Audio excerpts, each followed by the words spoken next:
और ठाकुर जी का ध्यान रखना। आप चिंता मत करो बापू, मैं सब संभाल लूंगी। और हाँ, सबसे जरूरी बात, ठाकुर जी को भोग लगाए बिना तू भी अन्न का दाना मुंह में मत डालना। जी बापू, मैं रोज अपने हाथों से भोग बनाऊंगी। माता पिता चले जाते हैं।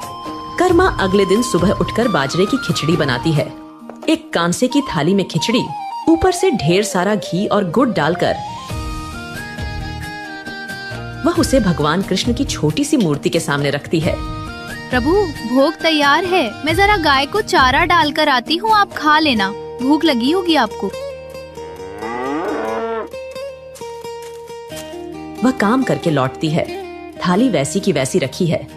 अरे, आपने खाया नहीं? क्यों? क्या खिचड़ी अच्छी नहीं बनी या गुड़ कम रह गया? वह थाली में और गुड़ मिलाती है। फिर इंतजार करती है, कुछ नहीं होता। शाम हो जाती है। कर्मा को अब भूख भी लग रही है।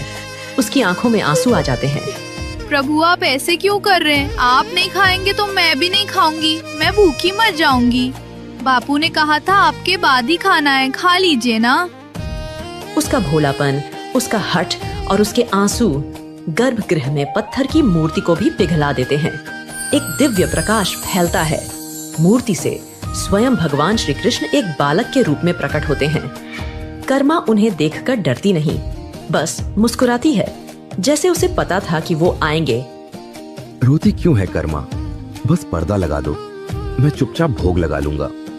अरे, इतनी सी बात थी, पहले कह देते ना प्रभु, ना आप भूखे रहते ना मैं उपवास करती। कर्मा अपनी ओढ़नी से पर्दा करके उन्हें अपने हाथ से खिचड़ी खिलाती है। भगवान पूरी थाली साफ कर देते हैं। राजा गजपति गहरी नींद में है। उन्हें एक स्वप्न आता है। स्वप्न में भगवान जगन्नाथ स्वयं उनके सामने खड़े हैं, पर उनका चेहरा उतरा हुआ है।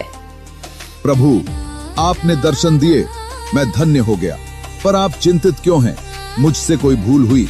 राजा, तुम्हारी व्यवस्था बहुत अच्छी है, पर एक समस्या हो गई है। आज्ञा दें प्रभु। पुरी में मेरी एक माँ रहती है, कर्मा।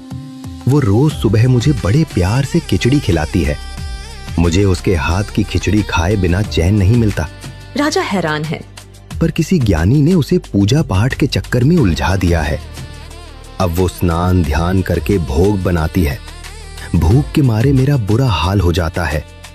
जब तक भोग मिलता है, तुम्हारे मंदिर का समय हो जाता है, तो मुझे जल्दी जल्दी खाकर हाथ मुंह पोंछकर यहाँ आना पड़ता है। इसीलिए मेरे मुख पर दाग रह जाते हैं। राजा गजपति की नींद टूट जाती है। वे पसीने से भीगे हुए हैं। उनके चेहरे पर आश्चर्य और भक्ति का मिला